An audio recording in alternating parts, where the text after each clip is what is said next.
కాంగ్రెస్ సర్కార్ మరో దౌర్జన్యకాండకు పాల్పడింది. తెలంగాణ డిజిటల్ మాజీ డైరెక్టర్, తెలంగాణ వాది కొనతం దిలీప్ ను సైబర్ క్రైమ్ పోలీసులు అక్రమంగా అదుపులోకి తీసుకున్నారు. ఇక ఇదే అంశంపై ప్రస్తుతం మనతో మాట్లాడడానికి బీఆర్ఎస్ నేత మన్నే క్రిషాంక్ గారు ప్రస్తుతం ఫోన్ ఇన్ లో సిద్ధంగా ఉన్నారు. క్రిషాంక్ గారు నమస్తే అండి.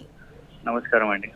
అసలు ఈ ఇష్యూని ఎలా చూడాలంటారు? అంటే ఇప్పుడు వరద బాధితులని ఖమ్మంలో ఆదుకోవడానికి వెళ్ళిన బీఆర్ఎస్ నేతలు కార్యకర్తలపై అంటే ఒకవైపు దాడి చేస్తుంటే అక్కడ పోలీసుల పాత్ర మనకు ఎక్కడా కనిపించలేదు. అదే ఇప్పుడు గవర్నమెంట్ కి వ్యతిరేకంగా అంటే గవర్నమెంట్ అమలు చేస్తామన్న హామీలని అమలు చేయకపోవడాన్ని అంటే వాస్తవాన్ని ఏదైతే ఉందో ఆ వాస్తవాన్ని సోషల్ మీడియాలలో అంటే పోస్ట్ చేస్తున్న వారిని ఇలా అరెస్ట్ చేస్తున్నారు. దీన్ని ఎలా చూడాలి? ప్రభుత్వానికి ప్రయారిటీస్ అనేది ఉండాల్సిన అవసరం ఉన్నది. సారీ, నేను ఇప్పుడు ప్రస్తుతం ఇక్కడ సిసిఎస్ కార్యాలయంలో ఉన్నాను కాబట్టి కొద్దిగా మెల్లగా మాట్లాడుతున్నాను.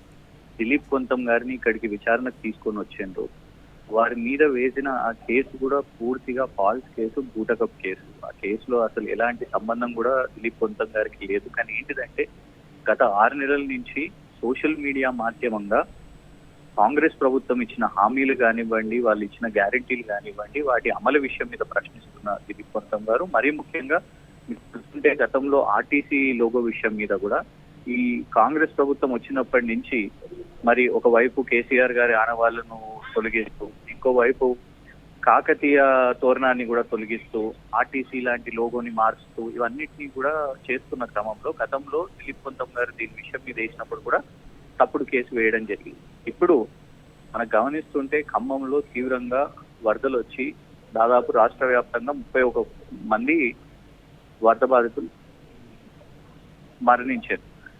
దాని మీద ప్రయారిటీ లేకుండా ప్రభుత్వం ఈరోజు ప్రశ్నిస్తున్న వాళ్ళు ఇటు హెలికాప్టర్లు ఎందుకు అందించలేదు సరైన సమయంలో, వరద సహాయానికి ఎందుకు మరి అక్కడ 3 మంత్రులు ఉన్నారు, ఒక ఉప ముఖ్యమంత్రి ఉన్నారు, ముఖ్యమంత్రి గారు ఎందుకు సరైన సమయంలో స్పందించలేదు అని ఇట్లాంటివన్నీ ప్రశ్నిస్తున్న క్రమంలో శాంతి భద్రతలు ఏమైనాయి, తెలంగాణ రాష్ట్రంలో శాంతి భద్రతలు సరిగ్గా లా అండ్ ఆర్డర్ ఫెయిల్ అయింది అని ఇవి ప్రశ్నిస్తున్నందుకు, వీటిని సోషల్ మీడియాలలో పెడుతున్నందుకు ఎట్లా కట్టడి చేయాలి, ఎట్లా బీఆర్ఎస్ సోషల్ మీడియా వాళ్ళని కట్టడి చేయాలని ఈ రోజు దిలీప్ కొంతం గారిని వారి ఇంటికి వెళ్ళి కూడా ఎలాంటి నోటీసులు ఇవ్వకుండా, ఎలాంటి ముందస్తు సమాచారం ఇవ్వకుండా వారిని ఇమీడియట్ గా ఇక్కడ తీసుకొని రావడం జరిగింది. అందులో పెట్టిన సెక్షన్స్ కూడా 66 ఐటీ యాక్ట్ పెట్టడం జరిగింది, 196 బిఎన్ఎస్. దానికి రిమాండ్ కూడా పంపించాల్సిన అవసరం వాస్తవానికి లేదు. సో కానీ ఇప్పుడు ప్రస్తుతం విచారణ జరుగుతున్నది. ఇది కేవలం ప్రశ్నించే వాళ్ళను ఆపడానికి, ఒత్తిడి చేయడానికి. ఇదేనా వీళ్ళ ప్రజాపాలన, ఇదేనా వీళ్ళ ప్రజాస్వామ్య పాలన? మొన్న చూసినాము ఎమ్మెల్యేలు, సిట్టింగ్ ఎమ్మెల్యేలు, మాజీ మంత్రులు హరీష్ రావు గారు, సబితా ఇంద్రారెడ్డి గారు, జగదీష్ రెడ్డి గారు, పువ్వాడ అజయ్ గారు ఇట్లా అందరూ ఒక కారులో ఉన్నప్పుడు అక్కడ ఉన్న కాంగ్రెస్ గుండాలు ఆ కారు మీద దాడి చేయడం జరిగింది. అందరు కూడా చూసారు. ఇప్పటి వరకు ఒక్క అరెస్ట్ అన్న అయిందా? కనీసం ఒక్క అరెస్ట్ కూడా కాలేదు, ఎఫ్ఐఆర్ కూడా చేయలేదు. అంత బాహాటంగా వరద బాధితులకు అక్కడ పోయి సహాయం చేయడానికి వెళ్తే వాళ్ళ మీద, ఎమ్మెల్యేల మీద దాడులు చేస్తే, ఎమ్మెల్యేలకే రక్షణ లేకపోతే, శాంతి భద్రతలు లేకపోతే దాని మీద పోలీసులు ఎలాంటి చర్యలు చేయరు, దాని మీద ఎలాంటి కేసులు వేయరు కాంగ్రెస్ వాళ్ళ మీద. కానీ ఇక్కడ కేవలం దాన్ని ప్రశ్నించినందుకు, ఇట్లాంటి కాంగ్రెస్ ప్రభుత్వ వైఫల్యాన్ని ప్రశ్నించినందుకు ఇవాళ కేసులు వేస్తే వాస్తవానికి ఈ మధ్య సుప్రీంకోర్టే చెప్తున్నది. కానీ ఆల్రెడీ మొన్న రేవంత్ రెడ్డి గారికి సుప్రీంకోర్టులో ఎన్నోసార్లు కూడా ముట్టికాయలు పడ్డది.